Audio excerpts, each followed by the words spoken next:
Να ξεκινήσουμε με την συνέντευξη που πήρε ο Λάμπης ο Τσιρικοτάκης, ο ανταποκριτής μας στο Λονδίνο, από τον Ευρωβουλευτή, τον Βρετανό, τον Nigel Farage, ο οποίος μιλάει για την κρίση στην Ελλάδα και μάλιστα εξαπολύει μύδρους εναντίον της Γερμανίας για την στάση που κράτησε στο θέμα του επιτρόπου που πρότεινε να μπει στη χώρα μας.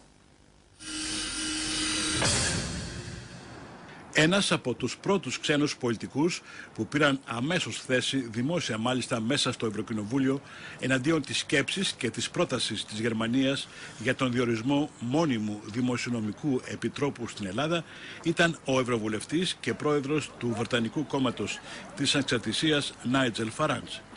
Στην δυναμική ομιλία του μέσα στο Ευρωκοινοβούλιο, ο κύριος Φαράζ είπε μεταξύ άλλων ότι η Ελλάδα δεν είναι θυγατρική εταιρεία κάποιου μεγάλου οργανισμού, αλλά ένας πραγματικός τόπος που ζει και αναπνέει. These people now intend to utterly humiliate and demean Greece.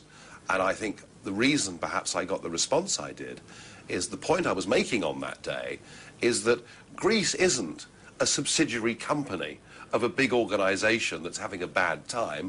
Greece is a living, breathing, real place. It's a nation, and its people have pride, and its people have feelings, and you can't treat them like this. And so I think the response was, I was probably the only person in the European Parliament saying that.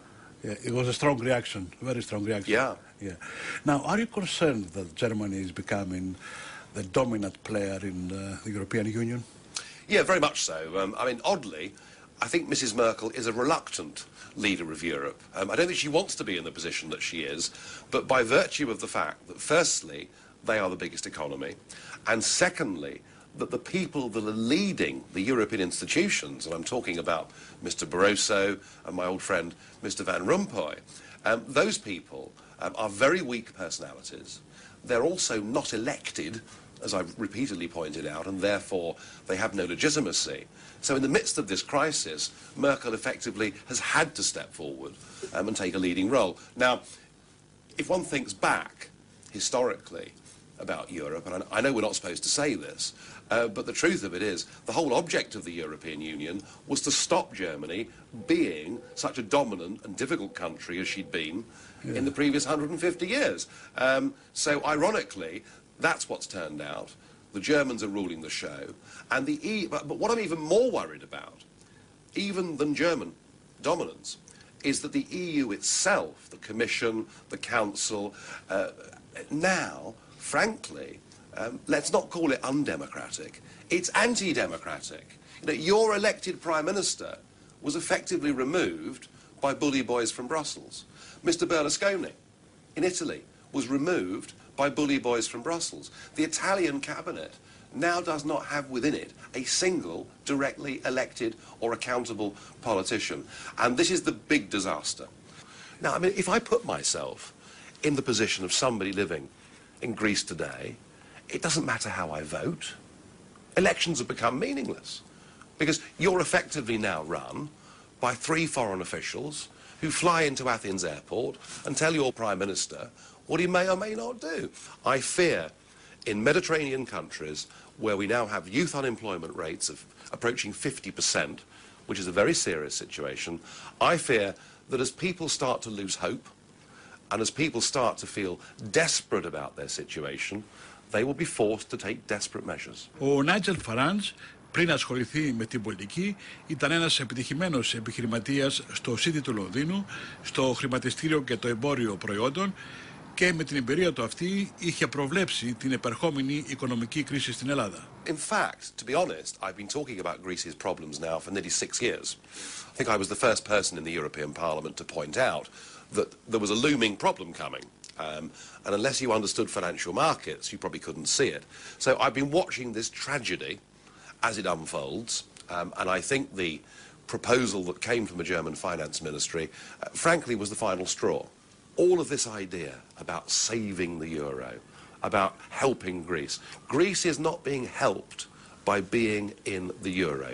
Greece is being destroyed by being stuck inside this economic prison. I know that going back to the drachma, yes, of course, there'll be 2 or 3 turbulent weeks.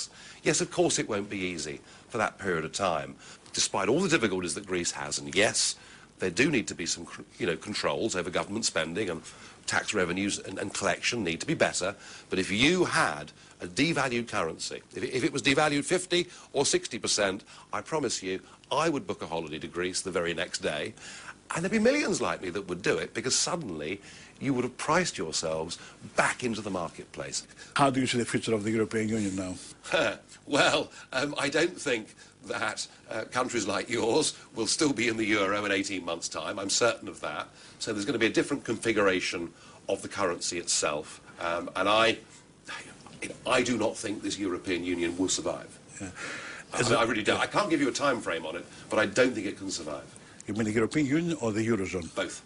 Ένας από τους στενούς συνεργάτες του Nigel Farage είναι ο ελληνοκύπριος πολιτικός Ανδρέας Χαραλάμπους, ο οποίος στις τελευταίες εκλογές είχε θέσει υποψηφιότητα με το Συντηρητικό Κόμμα σε εκλογική περιφέρεια στο Βόρειο Λονδίνο, χωρίς να εκλεγεί. Ήσουν με το υποψήφιος με το Συντηρητικό Κόμμα. Ναι. Τώρα βρίσκεσαι με το κόμμα του κυρίου Farage.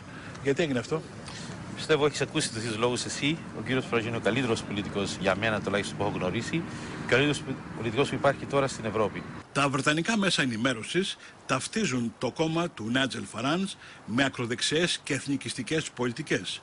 Ο ίδιος το προσδιορίζει ως ένα ανεξάρτητο και φιλελεύθερο κόμμα, το οποίο θέλει την έξοδο της Αγγλίας από την Ευρωπαϊκή Ένωση.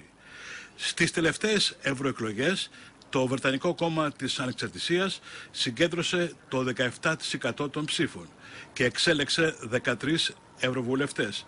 Ήλθε δεύτερο κόμμα μετά τους συντηρητικούς και πάνω από το Εργατικό Κόμμα. Στις τελευταίες όμως βουλευτικές εκλογές συγκέντρωσε λίγο περισσότερο από το 3% των ψήφων και δεν εκπροσωπείται σήμερα στη Βουλή.